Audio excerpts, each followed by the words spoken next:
CTV News with Carlyle Fiset. Good evening. Thanks for joining us. We begin tonight with what's being called a transformational development in the Old East Village. A council committee gave unanimous support for multiple high-rise buildings proposed for 100 Kellogg Lane. We're always happy to see an owner that embraces their obligations with respect to heritage positively. The Planning Committee endorsed the proposal to build a 44-story tower plus two 30-story towers on former industrial sites surrounding the entertainment complex. That would add almost 1,000 residential units and expand the office space for as many as 200 new employees at Carfax. Councillors called it a mega project with transformational potential. What a great asset in the city. What a revitalization of an area, transformative buildings, and so much that could be done with so much potential. I'm really grateful that we're seeing that. We're unlikely to see again in our lifetime some transformation of an old cereal factory into what is now, a multi-residential, multi-business entertainment complex. Meanwhile, a pair of housing incentive programs have been so popular with developers, they've essentially been cleaned out. So the Planning Committee discussed a financial top-up. Additional funding will help these programs continue to support additional residential units in London. It's clear that we're being very effective in using those monies and getting the results. Incentive programs for office to residential conversions and for building along transit corridors have been oversubscribed. The programs provide developers with financial incentives to break ground on new housing units. The Planning Committee endorsed using $6 million from last year's surplus and $7.4 million from the federal government to keep the programs going. Across the country, though, there's increasing pessimism among developers about Canada's housing outlook. New numbers were released today showing starts are flatlining. With more on the data and the issues holding back home builders, here's Mike Couture. The Canada Mortgage and Housing Corporation says slowdowns in Vancouver and Toronto weighed on the overall number of housing starts, and there is a concern it could affect housing supply in the future. Home building in Toronto fell to its lowest level on a per capita basis since 1996. According to a report from Canada's National Housing Agency, Vancouver also saw a drop in housing starts compared to the first half of last year. There's this slowdown in activity that will potentially recreate kind of those issues in terms of pressures on prices, pressures on rents. The CMHC says pre-construction sales are slumping by double digits in Toronto, which is forcing developers to delay project launches in a city that is in desperate need of new homes. The cost of construction has gone up drastically, and the number of people that are out there looking to buy has gone down again drastically as well. A near record pace of apartment construction in Calgary, Edmonton, Montreal, Ottawa, and Halifax helped offset the sluggish numbers in Vancouver and Toronto. Developers believe cities could see even more growth without municipal development charges, which help pay for roads and sewers. We need to be able to reduce that for, even if it means just completely eliminating it for a good period of time so that our industry can pick up. Red tape is another complaint, which Conservative leader Pierre Poilievre would reduce with a suite of measures. Get rid of the sales tax, cut the development charges in half, speed up the permits, zero tax on reinvested gains. In a statement, a spokesperson for Housing Minister Gregor Robertson said the government is going to build homes at a pace and scale not seen in generations, pointing to a yet-to-be-announced program called Build Canada Homes. However, there are still no details on the measures the Liberals intend to implement. Mike Couture, CTV News, Ottawa. A Grey County builder faces $75,000 in fines following an investigation by the Home Construction Regulatory Authority. The investigation found Lishkoff Build Design was building homes without a license and failed to enroll homes in the province's warranty plan. It also found the company's owner claimed to be a construction manager to avoid being classified as a builder. The owner was also ordered to pay an additional $130,000 in restitution to a buyer. Frustration at Fanshawe College early in this new school year. Students trying to get on campus, having to navigate major construction. As Brian Bicknell reports, many have been showing up late. Somewhere beyond the dirt, dust, and debris, there's a place people seek out higher learning. But some are having a hard time seeking out their classes and making the grade on time. They changed the bus loop to one area and then another, and didn't really give anyone any information about it. This is what Fanshawe College students arrived to for their first week of school. The front of Fanshawe, facing Oxford, under construction with no vehicle access. Oxford with reduced lanes and ongoing construction at Fanshawe College Boulevard. Pretty annoying, especially with Oxford Street too. I commute from down there. It takes me about 20 minutes just because of construction. And then I got to find parking. And then I got to walk through all this. It's just a hazard. And all that activity at Fanshawe College is taking place as work continues here at the intersection of Oxford and Highbury.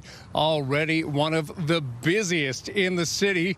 Commuters know what a challenge it is at any time of day.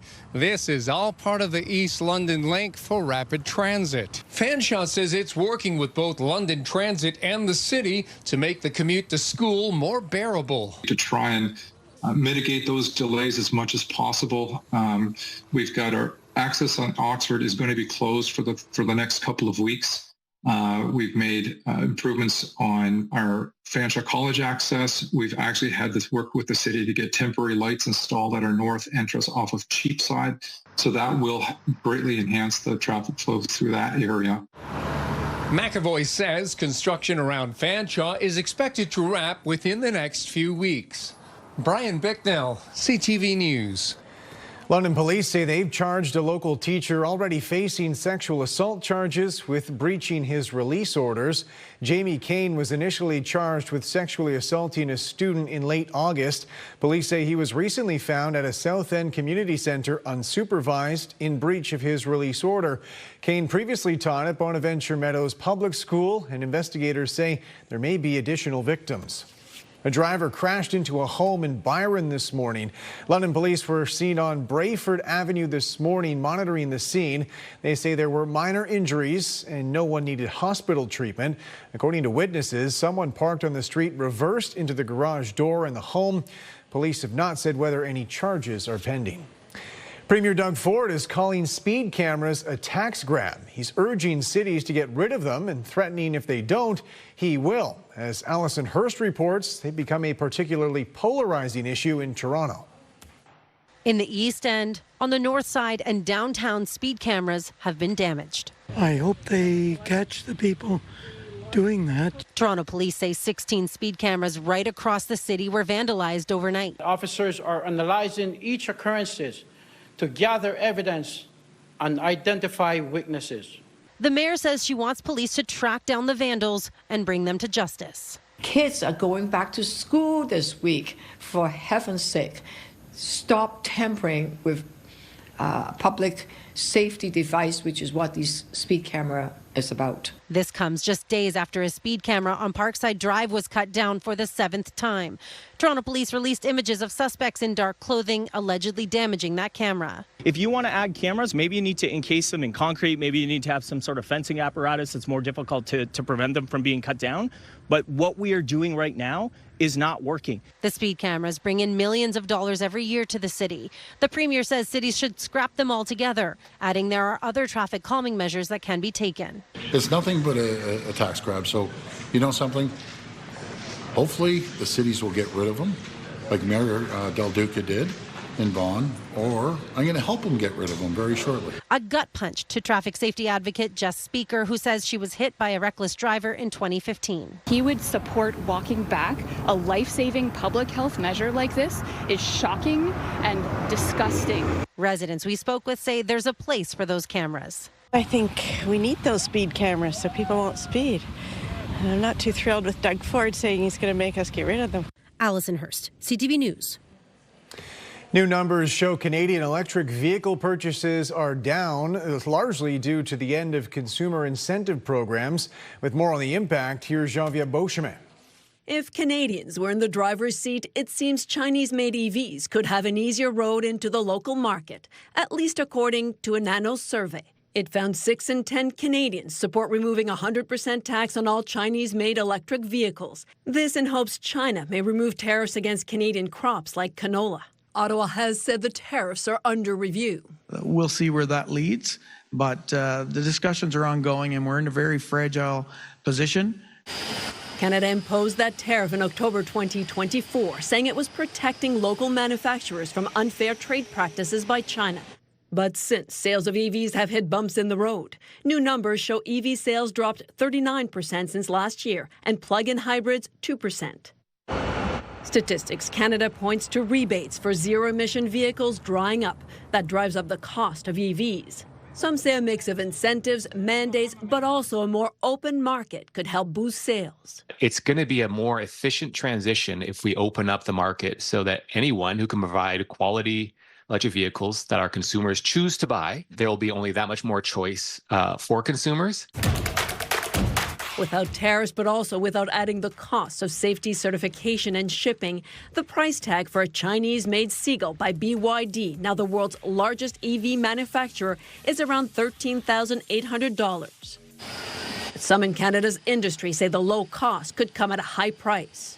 Certainly, running around with a blind spot isn't good, but also giving away your market because pressure, because EV enthusiasts would like to see these Chinese vehicles. Well, the enthusiasts don't employ anybody. Ottawa has said that Canadian consumers deserve cheaper EVs, but some manufacturers say scrapping tariffs isn't the way to go. Geneviève Beauchemin, CTV News, Montreal. A groundbreaking ceremony in Lambton County today for a major project powering southwestern Ontario. With more on the new transmission line and the partnerships formed to make it a reality, here's Sean Irvin. Community leaders and the Provincial Ministry of Energy and Mines, Stephen Lesche, stand amid a backdrop of a future portion of the St. Clair transmission line. The initial stages of the $470 million project that has created 70 jobs are already underway. The transmission line that we are breaking ground on today is expected to bring 450 megawatts of power to the region, enough to energize a city the size of London. Once complete in 2028, the 64-kilometer line will stretch between the Courtright area and Chatham. It is one of several line projects in southwestern Ontario the Ford government insists is vital to the economy. So that we never say no to a business or an investor that wants to create jobs and growth here in the province. But getting to this day took communications and a new type of partnership. Multiple First Nations have been offered partial ownership. A brilliant 50-50 equity model where Indigenous leaders and First Nation leaders are leading the way, owning the projects on their territories. So we look forward to the future in this relationship that we form here today. It's about being able to participate meaningfully in the economic future of Ontario so that we can provide for the next 7 generations. But while this project has support, there is still concern about the future. There's been learnings all along the way, and nothing is ever perfect. And as other lines get built in the future, we'll apply some of those learnings. The sod turning comes at a time when Lambton County sits on a short list of larger power projects, including the potential of a nuclear facility. The minister said Tuesday the process is ongoing as it looks to meet a 75% increase in demand for power by 2050. In St. Clair Township, Sean Irvin, CTV News. A transformation is underway at the London International Airport, getting ready for the inaugural Rock the Runway festival this weekend. With more on the performers and their brand new stage, here's Nick Paparella. The stage is being set up at the London International Airport for one of the world's most popular performing artists. Vermont, but it's the season of the sticks, and I saw your mom, she forgot that I existed, and it's... Noah Khan will be the Friday night headliner for Rock the Runway, With 24,000 tickets already sold, promoter Brad Jones says it's almost a sellout. If you've experienced Rock the Park, it's just Rock the Park times 2. And come out, have fun. Like I said, there's just less than 1,000 tickets left for Friday night. Saturday's selling very well as well. And come out, have fun. Back home to you. On Saturday, Jones says it will be a smaller crowd on hand, with 10,000 coming out for the headliner Marshmallow. It's catering to a younger crowd. Yeah, there'll be a big influx of students that will come out. The USC is really driving the Saturday night. That's the University Students' Council, of course. Parking is available on the airport grounds, but Jones says with thousands coming out to the shows, concert goers should plan their trip. You know, our key is to get everybody in here within, 30, 40 minutes from when they get close to the gates. Come early. Parking lots open at 3 o'clock. Gates to the venue open at 4 o'clock. So if you go on rocktherunway.ca, you can click on frequently asked questions. There's a full map. There's 3 main parking lots. This is the first year for Rock the Runway, and based on an anticipated opening night sellout, Jones says it probably won't be the last. What we're most excited about, Nick, is that, it was an idea between Scott from the airport and myself, and here we are a year later and about to host almost 40,000 people over the 2 days. Split in half, that'll have to do. Nick Paparella, CTV News. Still to come, exploring an underwater Everest, the local filmmakers sending cameras to the bottom of the Great Lakes.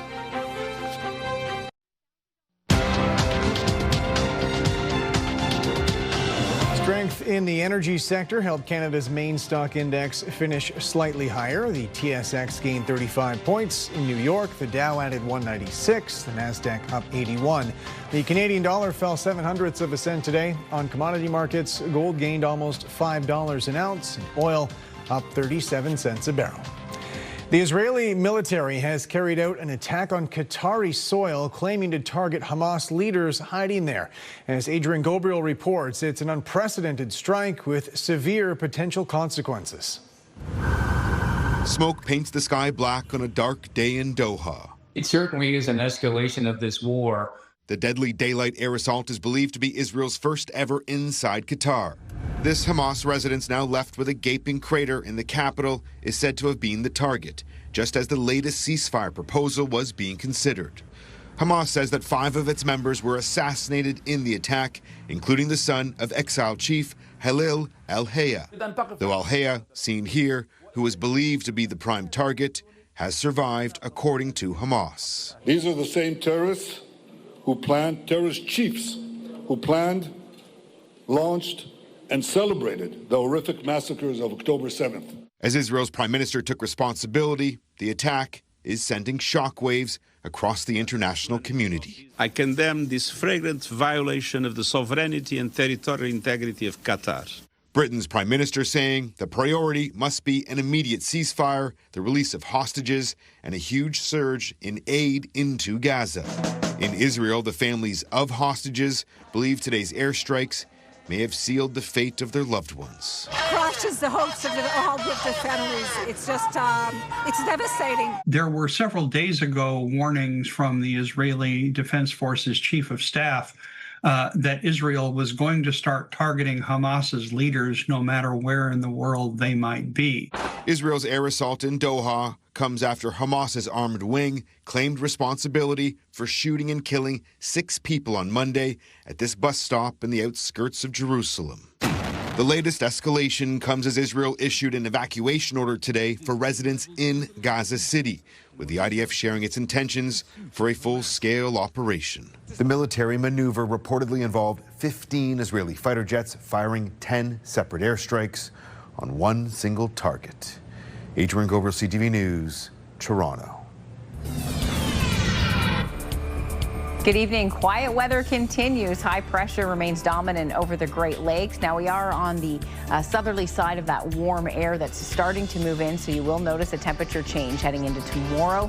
Summer-like conditions across the region. Thank you, Tristan, for this photo of Cress. If you guys are heading out for a walk in the morning, lots of sunshine expected. Temperatures heading out the door 11 to 12 degrees. Stay with us. I'll have your local forecast coming up in just a few minutes. Welcome back with Julie Atchison on the desk now. And as far as meteorological responsibilities go, it's been, I don't want to say too easy for you this week. I know you're good at your job, but sometimes some weeks are just a little smoother than others. Definitely. It's been very chill. I would say it's been a chill summer in terms of active weather. It's been quiet across the region with limited thunderstorms moving through during the week. We have had a bit of active weather, but in comparison to other summers, I feel like this is one of the quietest ones we've had in years. 23 degrees are high today, 7 degrees are low. Comparing that with what's normal today, we were coming in a bit above overnight, cool and comfortable. It's fresh. I know many of you have had your windows open. I usually have mine open during the day this time of year, and then I close them at night as those temperatures drop into the single digits. It gets quite chilly first thing in the morning. Temperature-wise overnight, not quite as cool as it was last night, but close. Near the lakeshore, 12 to 13 degrees. Winds will be light and variable. We are under the influence of high pressure. That keeps us in the clear. We see a nice return flow around the high, winds out of the south. Tomorrow, temperatures are going to creep back up, so expect warming. Yes, we will be seeing summer-like conditions across southern Ontario. Now, we have had some cloud cover to the north, but not able to move in terms of southern Ontario being under the control of this area of high pressure. It's keeping all of that at bay. So that high will continue to move over the Great Lakes Basin as we head into tomorrow. But again, it's really this ridging back. So the main area of high pressure has drifted off to the east, and it's ridging back into the Great Lakes. So that will slowly start to break down. By Saturday, we'll see a cold front come in, and this one has a chance of showers with it, but the probability on the lower end during the day, it'll ramp up in the evening, but the front looks to wash out over the Great Lakes, so we'll have the chance of rain Saturday afternoon into the evening, but by Sunday, we're back into a mix of sun and cloud. Forecast model showing a few fair weather clouds in and around the region. If you are heading to the fair this week, wow, what a great week. I know the fair really depends, of course, on the weather.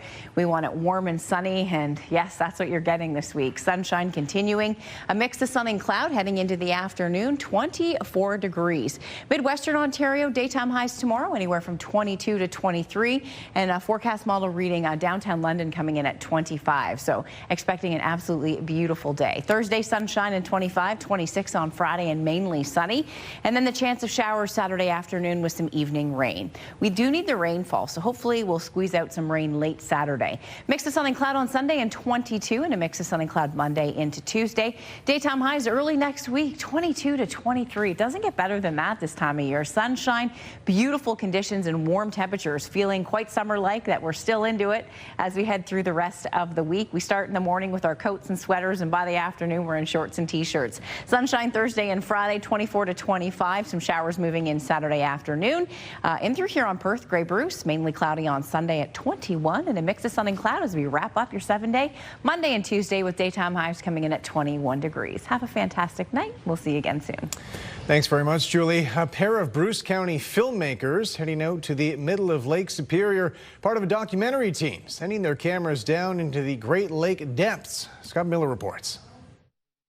The research vessel Blue Heron left Duluth this morning, steaming towards a once-in-a-lifetime underwater research opportunity in the middle of Lake Superior. It's this really unique environment. It's basically this underwater Everest is what we've been calling it anyway. Covering 11 square kilometers and rising more than 300 meters off the lake bed, the Superior Shoal is the focus of a North American research mission currently underway. Along for the ride to document it all, a pair of Bruce County filmmakers. There's a whole bunch of species that have never been on camera before alive that are right here in the Great Lakes, and a bunch of them live in those deep waters around the Superior Shoal. Milnick and his partner have been exploring the largely undiscovered world of the Great Lakes for the past several years with their underwater robotic camera. 2 years ago, while shooting a documentary about invasive mussels, they discovered the 1895 shipwreck, the Africa, in Lake Huron. We've all seen amazing footage of oceans and sharks and whales, but for the 40 million of us or so who live on the shores of the Great Lakes, there's a whole underwater world out there that we've barely seen. The 9-day mission will focus on what role the Superior Shoal plays in the extensive Great Lakes ecosystem. We've been doing a lot of work to try and understand how these things work and the role that it plays in supporting the broader large lake ecosystem. And in Lake Superior, it seems to be really important to these hotspots of high productivity for fish and other organisms. Durbert and Melnick will be taking viewers along for the ride, hosting a live stream this Sunday of the undiscovered underwater world. So those are big underwater mountains in the ocean, and they collect life. They're hot spots of biodiversity. And we think that that might also happen in fresh water, but nobody's ever looked at it before. So that's why we're heading out to the Superior Shoal, the biggest one in the world, to check that out. In the Great Lakes, Scott Miller, CTV News.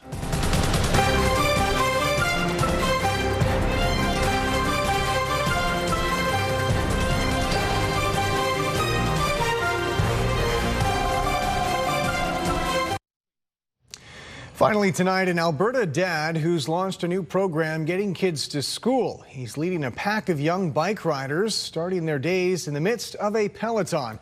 Sasha Pietramala reports. Good morning. For this group of elementary school students, today's morning bus ride looked a little different. I liked how we all biked to school without having to walk. It was just so much faster. Bike Bus Edmonton offers kids a jump start to their school day. We ride along a pre-planned route. We've got scheduled stops and people join in along the way to have a ton of fun on their way to school. Led by parent volunteers, safety is their #1 priority. Yeah, it was safe. I mean, it's all side roads. Yeah, it was good. Let's everybody practice our turning signal hand. If you can let go of a handlebar. If you can't, that's okay. Founding organizer and parent volunteer Kellen Westman says the benefits are endless and the kids love it. It's a healthy start to the day. There's a lot of research to suggest that engagement at school is a lot better when you've had an active start. I do, even though it makes me sore. Something I found out for myself when I joined in on the ride. Bike Bus Edmonton picks up and drops off kids to and from Rutherford Elementary School once a week. It's not every day right now, but my vision is that it is every day. This should be the normal way that everybody gets to school all the time. And while setbacks sometimes happen, a valuable lesson is taught. We celebrated that crash. He said he got back up. We gave him a big round of applause. Like, great crash, buddy. You got back up. Let's go. Let's get to school. After the ride, snacks and stickers are handed out to top off the morning. Would you do it again? Yeah. Why? Because it was fun. Sasha Pietramala, CTV News, Edmonton. That's it for us. Thanks for watching. For all of us at CTV News London, I'm Carlyle Fiset. Have a good night.